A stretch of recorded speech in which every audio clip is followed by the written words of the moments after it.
Tell me about this guiding service. How'd you get involved with that? So I grew up for the last 40 years hunting and fishing, and in this area, that's what we do. Sure. So, and I just had a knack for it and enjoyed it. So, that's where I always was. Yeah. So, what I did about 12 years ago, I started a company called Just for Hunting. So the idea was to have something to fall back on, when a guy retires, or if you're not so busy, and you can filter in some hunts, And basically it was just, a few hunts here and there to help people out. And the whole idea was if somebody didn't have the capability, to help them out getting into a hunt wherever they wanted to go. So that kind of trickled along for a few years. Then it was in about 2005, I started getting a little more serious about it, and my 9 to 5, I do marketing as well. So if you're from a marketing background, you're in the outdoors all the time, it's just kind of like it all blends together and it works. It just starts fitting together. But in about 2005, 06, I started working with guys in the outdoor industry in doing TV shows and videos. Videos for TV shows, and then DVDs and stuff like that, which it was still popular at that time. So working with those guys, obviously it lent itself to marketing the outdoor company Just for Hunting. Okay. So it started growing fast, and then in 08 I started working for Mossy Oak, which is the pro staff. Yeah. And what it was with Mossy Oak is I was working with some DVD guys that were doing footage for a TV show and DVDs. They were doing DVDs at the time, but what they all used to do is save their footage for possible TV insertion as well. Sure. But so Mossy Oak came up with a program where they had a field staff. And what it is the basic intention of our field staff in Mossy Oak is they want to have a presence at any location they can. They have a partner, big box store, something like that has a weekend event. They can't get the national level guys like the Will Primoses, the Drurys, Jim Shockey. These guys, they can't get them to every event. So the intention was to get a field staff that can go to these events and represent Mossy Oak. There's a field staff, and we have 27 regional managers nationwide. So for Mossy Oak, nationwide, there's like 1,054 field staff members right now. Wow. So it's huge. Huge, yeah. It's an army, basically. Yeah. But those 27 managers manage those 1,054 people by prescribing them to events. I got you. Throughout the year. And cool. Conservation banquets work, that stuff. But at the same time, you're building contacts with Mossy Oak partners that are using the brand and licensing the brand for their product. So it's good for everybody. But back to the outfitting. When I started working for Mossy Oak, obviously I started building my contacts in the outdoor industry nationwide. Sure. Probably pretty darn quick. Oh, absolutely. Yeah. And we were fortunate. I mean, obviously I grew up here, so you spend 35 years, checking out where's the best deer spot. Right. Where's the best pig ground, this kind of stuff.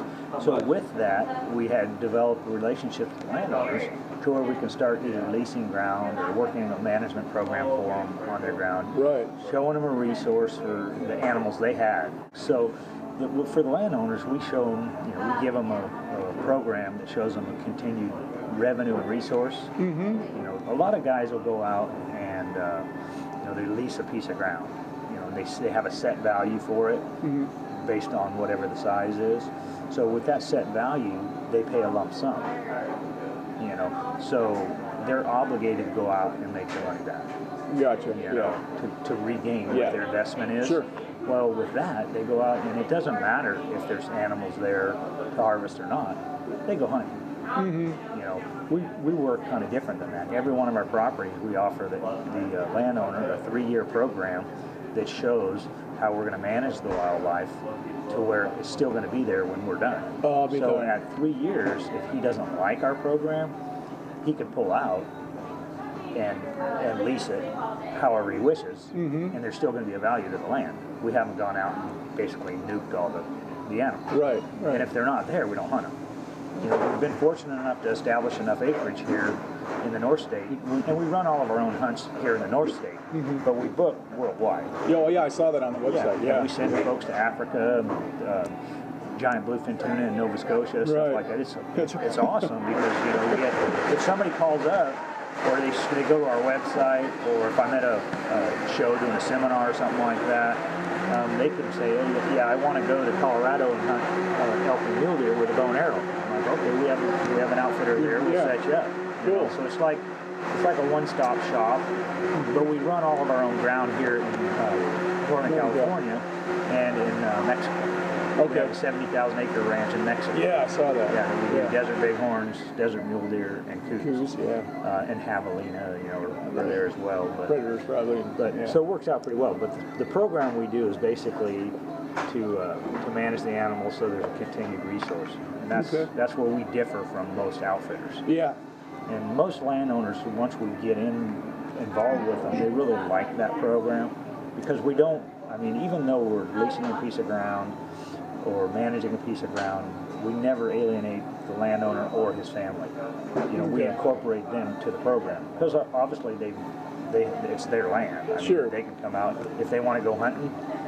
They can bring their family or whatever, right? You know, or a friend. We do a lot of stuff where we have landowners that, you know, they have friends that want to come out and shoot a pig or something. So sure, they come down and we run the hunt for the guy. You know, that way we can still manage the animal and we satiate the landowner. Yeah, absolutely. So, that's and awesome. a couple pieces of ground we run hunt clubs as well.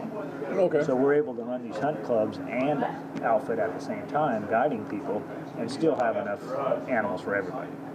So it's really a pretty good program, and we stand by it. You know, we make sure any guides that work for us are aware of what we're doing. We have a boar-only policy on the pigs, which is kind of a little bit backwards because most of these landowners want to get them thinned out. But at the same time, they want a continued resource. So we kind of tiptoe on a fine line to where the pigs are always going to be there, but we also have times of the year where we can shoot the sows. Or if we find some older sows that are over the hill and not breeding anymore, we'll take those out. Get them out of there, yeah. Because they're kind of the ones that screw it up anyways, because they're always looking around. They're the watchdogs, you know. Okay, all right. And they mess things up. But and the same with our deer. We shoot only mature deer. 4 years or older. We send all of our deer back to teeth for aging. Oh wow. So we make sure the program's working. We check it at the end. So it's pretty serious stuff. Yeah. You know, and it's working. It's really working because we have some quality animals on the places, and we have usually plenty of animals. I mean, obviously they're still wild. They're not a high fence. Oh yeah. So they come and go. You know, we might have a deer that we didn't shoot for a couple of years, so we're letting them grow up. But then, you know, the neighbors hunt as well. So, you know, he hops over the fence line for whatever reason. You know, animals just like us, they think the grass is greener on the other side. Right. But and the neighbor might shoot them. You know, that's tough luck for us. You know, but so the outfitting business just continued to grow and get busier and busier. So, you know, especially with doing a little bit of TV stuff, some magazine guys. Nice. And, you know, so it's, you know, still getting busier and busier. You know, with the outdoor business, I have a couple partners too. Okay. So, which that came about in probably about 08. You know, it just got so busy. You know, I couldn't do all the guiding, you know. I mean, it's, you know, and stay married anyway. Yeah. And when it got really busy, there was like a period from January to July where I had 2 weekends where I did guide hunters. Gosh. And I mean, that's tough on a marriage. It's tough on your life in general. Yeah. I mean, that's a 7-day-a-week thing. And you got to scout, you know, obviously. Yeah. And then, you know, because people are paying you for success. We spend a lot of time on our ranches scouting them and knowing where the animals are. Good. And then if you're guiding every weekend, you can't get anything done. Yeah. As far as your real life. Yeah. So that's when, you know, I had a couple guys I was working with, and I said, hey, you know, let's figure out. Bring it on, Yeah, we're going to go forward or what. And that's, you know, once you make that decision, you know, there's no turning back. Yeah. You know, so that worked out, and it's still going good with the outfitting business. I mean, we have like 12 guides working for us now. Wow. And then you started this whole thing. Yeah. Awesome. Okay. That's awesome. It was a dream, I guess. Yeah. The youth turkey hunt is pretty cool because actually its inception was from Ted Liddy. He's a retired military. Obviously, he was involved with NWTF. And with that, they came up with this program where you get 20, well, the idea was to get 20 youths, sign them up, they go through hunter safety. These are kids that have not been, don't have their license. Okay. Yeah, new hunters. New hunters. Yeah.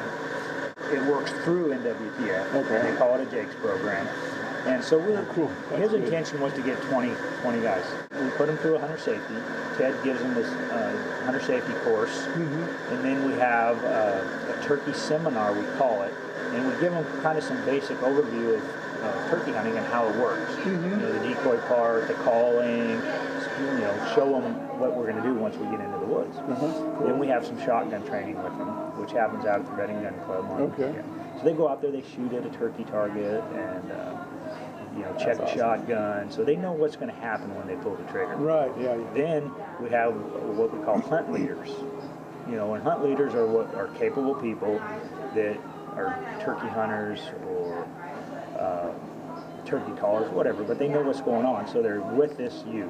Okay. Oh, okay. Yeah. You sign each one. So we have these hunt leaders, and we take these youths out for their first turkey hunt. Okay. And we've, you know, once again, it's kids, so everybody's on board with kids. Yeah. So we've managed to get some turkey ground that's pretty darn good. So we have a high success rate of getting all of these kids their first turkey. Wow. So, I mean, talk about getting them hooked on the woods. Absolutely. Yeah, right away. And the way I work it anyways, and not every hunt leader is able to get the turkey, and it's not always their fault. You know, they're young kids, and they might miss. You know, something happens, or maybe, because we try to have the parent along as well for the experience. That's cool. Okay. You don't want to take that first harvest experience away from the parent, you know, because they're the ones that, you know, said, hey, I want my kid to be in the woods. Right. This will be the third year we did this program. Okay. So the first year we had 26 kids. Wow. Nice. Yes, they're supposed to be 20. Yeah. You know, try to organize that. Yeah, seriously. And every year, so what we have to do, we have to go by application. So they have applications over at Sportsman's, and we're already set for this year. Okay. We have our 20 kids, and we've had a couple meetings already. Now we're working on, you know, making sure we have the ground to hunt them on. The hunt leaders are all signed up.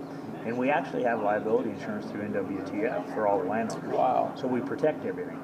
At the same time, you know, we want to reward the landowners that allow us to go. So what we do is we have a banquet, you know, with this program, and it's called the Jake's, NWTF Jake's program. So what we do is in May, you know, after everything's all done and settled down, we have a little mini banquet, and we invite all the landowners. Nice. So they can see what they're a part of, you know. So these landowners come, and then we have drawings for shotguns or prizes or whatever the case may be. So these landowners come, and you know, if there might be 8 or 10 or 15 landowners, you know, half of them go home with a new shotgun, you know, or a gun, you know, whoever donates. I mean, we have a lot of people that donate stuff, which is great. So we can give it all back. That's awesome. Yeah. Now, do the kids come to this banquet too? Oh, absolutely. Okay. They're there with their pictures. You know, we have everybody get together, take pictures, and all the kids come with their turkeys and everything, and we take a group photo. Oh, that's awesome. And with that group, like obviously I work for Mossy Oak, so I'm able to get some stuff donated there. They usually pick up the hats for all the kids, and some of the other outdoor partners that we work with, we've had them donate stuff in the past. You know, some blinds or some turkey calls for the kids, stuff like that. So we put the banners up on the trailer, and we give everybody kudos for helping out. You know, a group photo with all the banners and stuff.